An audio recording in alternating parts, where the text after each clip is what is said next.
प्यारे बच्चों, आज हम 10वीं कक्षा के गणित के फर्स्ट चैप्टर का एक इम्पोर्टेंट टॉपिक पढ़ेंगे जिसका नाम है अंकगणित की आधारभूत प्रमेय, जिसे इंग्लिश में हम फंडामेंटल थ्योरम ऑफ अर्थमेटिक बोलते हैं।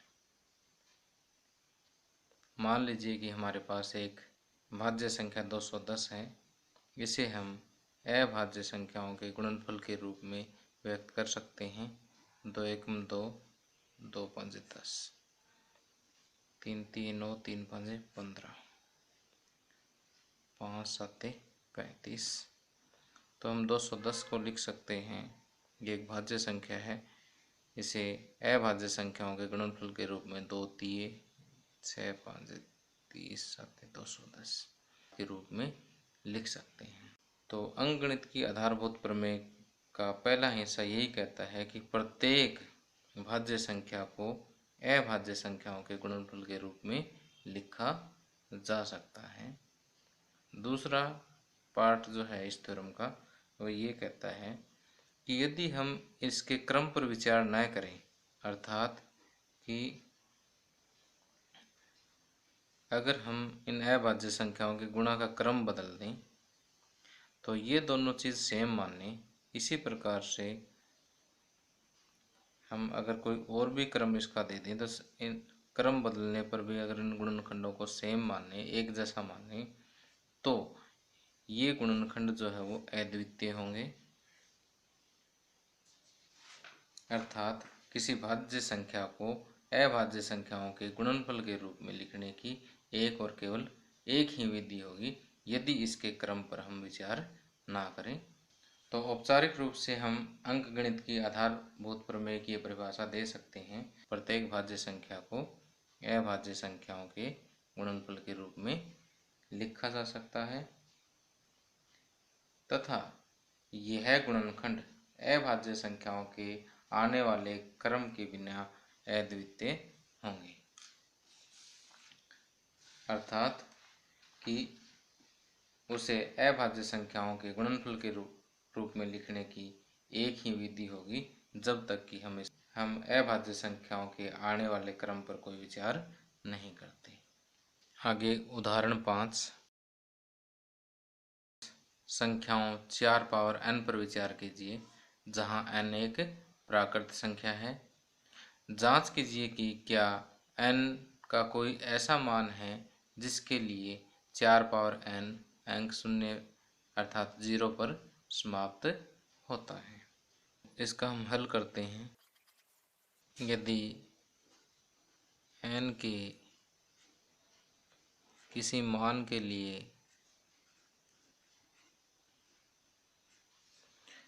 4 पावर n शून्य पर समाप्त होगी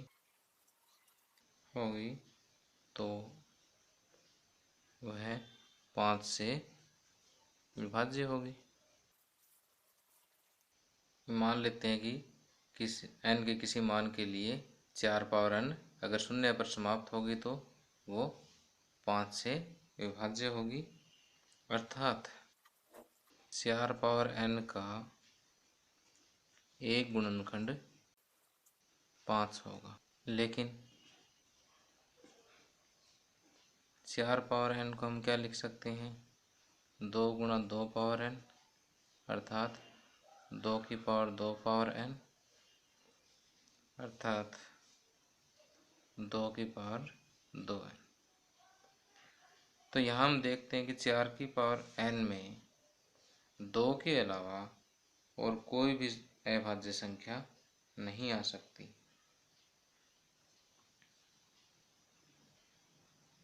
यहाँ हम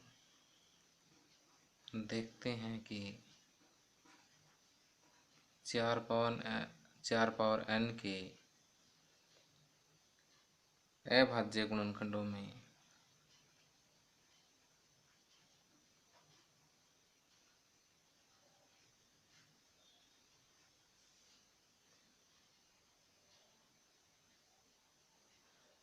केवल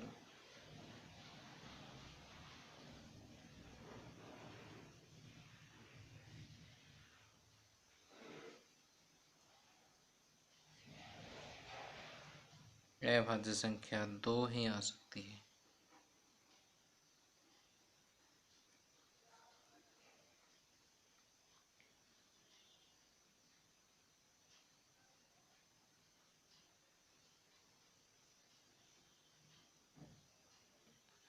तो गणित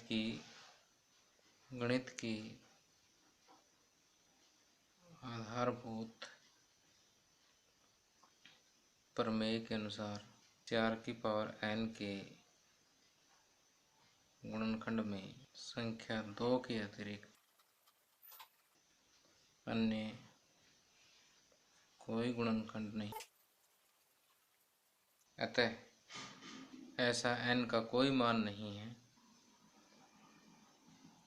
अतः n का ऐसा कोई मान नहीं है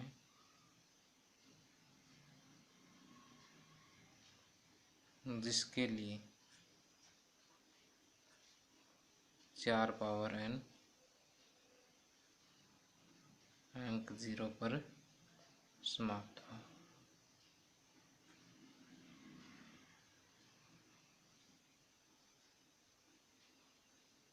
आगे उदाहरण 6, संख्याओं 6 और 20 के अभाज्य गुणनखंड विधि से HCF और LCM ज्ञात कीजिए।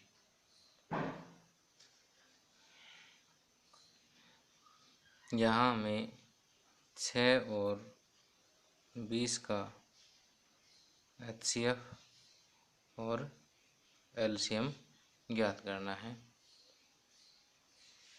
HCF को हमने हिंदी में महत्तम समापवर्तक तथा LCM को लघुत्तम समापवर्तक के नाम से पढ़ा है। अब 6 और 20 का HCF या LCM निकालने के लिए हमें पहले दोनों के गुणनखंड करने होंगे। 6 के गुणनखंड 2 तिये 6, तो 6 को हम लिख सकते हैं 2 गुणा 3 या 2 की घात 1 3 की घात 1, क्योंकि 2 भी एक बार है और 3 भी एक बार। इसी तरह से 20 के अगर हम गुणनखंड करें तो 2 दाएँ 20, 2 पाँचे 10, तो 20 बराबर 2 गुणा 5। 2 कितनी बार आ गया? 2 बार। तो 20 को हम लिख सकते हैं 2 की घात 1 और 2 गुणा 5। अब यहाँ देखिए उभयनिष्ठ गुणनखंड क्या है? 2, और 2 की छोटी घात क्या है? यहाँ घात 1 है, यहाँ 2 है, तो दोनों में छोटी घात 1 है। तो उभयनिष्ठ गुणनखंड की सबसे छोटी घात क्या होती है? HCF होती है। तो हम लिखेंगे 2 पावर 1 प्रत्येक उभयनिष्ठ अभाज्य गुणनखंड की सबसे छोटी घात है।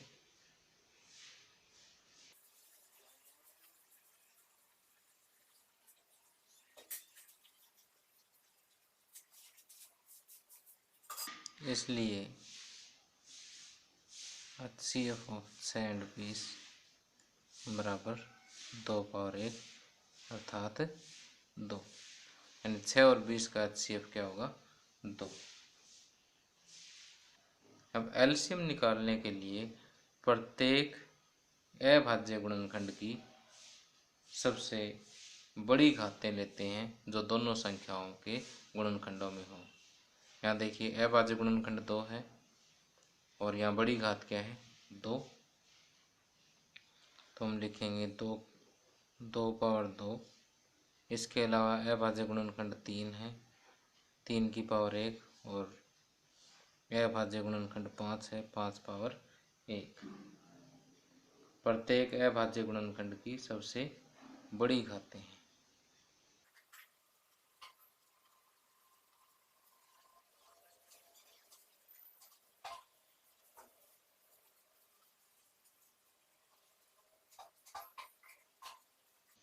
इन्हीं बड़ी घातों का जो गुणनफल है वही क्या होगा? 6 और 20 का LCM होगा। इसलिए LCM ऑफ 6 और 20 2 की पावर 2 गुणा 3 पावर 1 गुणा 5 पावर 1, 4 गुणा 3 गुणा 5 बराबर 60। तो 6 और 20 का एलसीएम कितना होगा? 60। अब यहाँ से एक महत्वपूर्ण रिजल्ट और निकालेंगे कि यदि हम इन दोनों संख्याओं की गुणा करते हैं 6 और 20, तो संख्याओं का गुणनफल 6 गुणा 20 कितना है? 120। इसके अलावा एचसीएफ और एलसीएम का अगर हम गुणनफल करते हैं तो 2 गुणा 60, ये भी कितना आता है? 120। तो यहाँ से हम देखेंगे कि संख्याओं का गुणनफल एचसीएफ और एलसीएम के गुणनफल के बराबर होगा। दो संख्याओं का गुणनफल बराबर एचसीएफ गुणा एलसीएम। उदाहरण 7, अभाज्य गुणनखंड विधि द्वारा 96 और 404 का एचसीएफ ज्ञात कीजिए और फिर इनका एलसीएम ज्ञात कीजिए। देखिए 96 और 404 का अभाज्य गुणनखंड विधि द्वारा हमें एचसीएफ ज्ञात करना है, इसलिए 96 और 404 के अभाज्य गुणनखंड प्राप्त कर लेते हैं।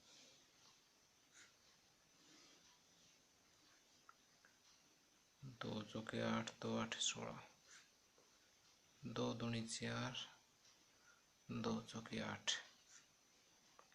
2 एकम 2, 2 दूनी 4, 2 छिके 12 और 2 तीन।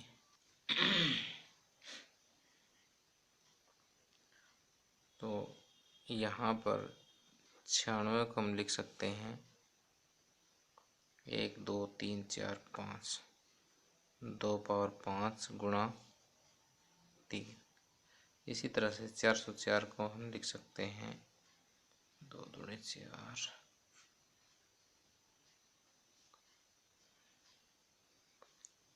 404 को लिख सकते हैं 2 पावर 2 गुणा 101। तो यहाँ देखते हैं कि उभयनिष्ठ गुणनखंड कौन सा है? 2, और उसमें छोटी घात क्या है? 2। तो 2 पावर 2 प्रत्येक उभयनिष्ठ गुणनखंड की सबसे छोटी घात है।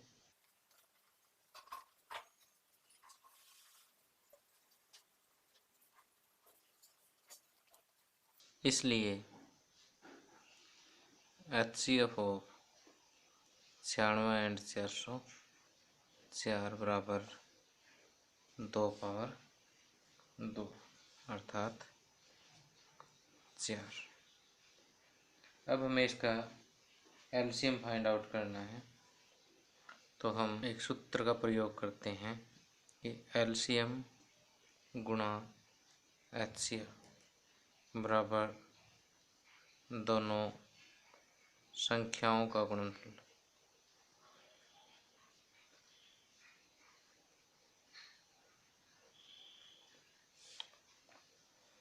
अब एलसीएम हमें फाइंड आउट करना है, तो हम लिखेंगे दोनों संख्याओं का गुणनफल डिवाइड बाय एचसीएफ। इधर एचसीएफ मल्टीप्लाई है, इधर आकर डिवाइड हो जाएगा। दोनों संख्याओं का गुणनफल यानी 96 गुणा 404 मोटे एचसीएफ 4 आया है, तो 4 हमने लिख दिया। अब हम कट करेंगे 4 एकम 4, 4 दूनी 8, 4 चौके 16। अब 24 और 404 के जब हम गुणा करेंगे तो यह आएगा 9696। इसलिए 96 और 404 का एलसीएम 9696 होगा। इसलिए एलसीएम ऑफ 96 एंड 404 बराबर 9696। आंसर। आगे उदाहरण 8, संख्या 6, 72 और 120 का अभाज्य गुणनखंड विधि द्वारा एचसीएफ और एलसीएम ज्ञात कीजिए। संख्याएं दे रखी है हमें 6, 72 और 120। इन तीनों संख्याओं का हमें एलसीएम भी ज्ञात करना है और एचसीएफ भी ज्ञात करना है। तो सबसे पहले इन तीनों संख्याओं के अभाज्य गुणनखंड लिखते हैं।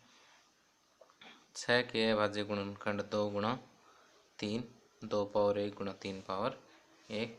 उसी तरह से 72 के अभाज्य गुणनखंड बना लेते हैं। 2 3 6, 2 6 के 12, 2 एकम 2, 2 8 16, 2 9 18, 3 3 72 बराबर लिखेंगे 2 पावर 1 2 3, 2 पावर 3 गुणा 3, 2 बार है तो 3 पावर 2। अब 120 के अभाज्य गुणनखंड बना लेते हैं। 2 6 12, 30 दूनी 60, 15 दूनी 30, 3 5 से 15। 120 बराबर 2 पावर 3 गुणा 3 घात 1 गुणा 5 घात 1। अब यहाँ देखिए कि उभयनिष्ठ गुणनखंड है 2 और 3, जो तीनों में हो,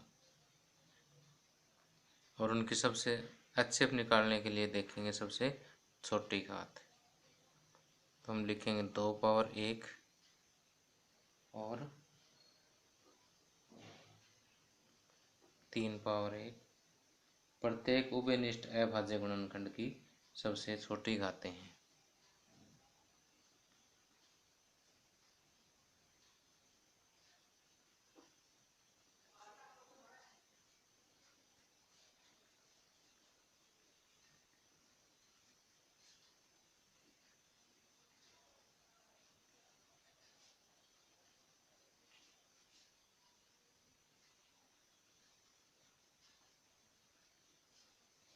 अतः एचसीएफ ऑफ 6, 72 और 120 का एचसीएफ किसके बराबर होगा? 2 पावर 1 गुणा 3 पावर 1, यानी 2 गुणा 3 6। एलसीएम निकालने के लिए प्रत्येक अभाज्य गुणनखंड की सबसे बड़ी घात देखेंगे। तो यहाँ 2 की सबसे बड़ी घात 3 है। अब 3 उभयनिष्ठ गुणनखंड है, इसकी सबसे बड़ी घात 2 है और 1 5 बच गया। 5 पावर 1 सबसे बड़ी। तो 2 पावर 3, 3 पावर 2 और 5 पावर 1 प्रत्येक अभाज्य गुणनखंड की सबसे बड़ी घातें हैं, जो तीनों संख्याओं से संबंध है।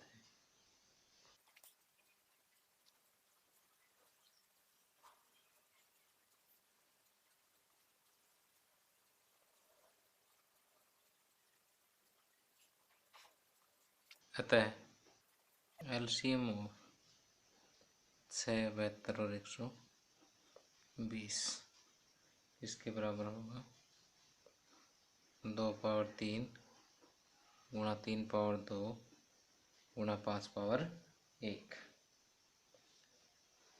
2 दूनी 4 दूनी 8, 3 3 9 गुणा 5, 8 9 72। 72 को जो 5 से गुणा करेंगे तो यह आएगा 360। लेकिन यहाँ से अगर हम एक बात और चेक करें कि 6, 72 और 120 की अगर आप गुणा करोगे तो ये 360 के बराबर नहीं होगी। तो इसका मतलब तीन संख्याओं का गुणनफल उनके एलसीएम और एचसीएफ के गुणनफल के बराबर नहीं होता।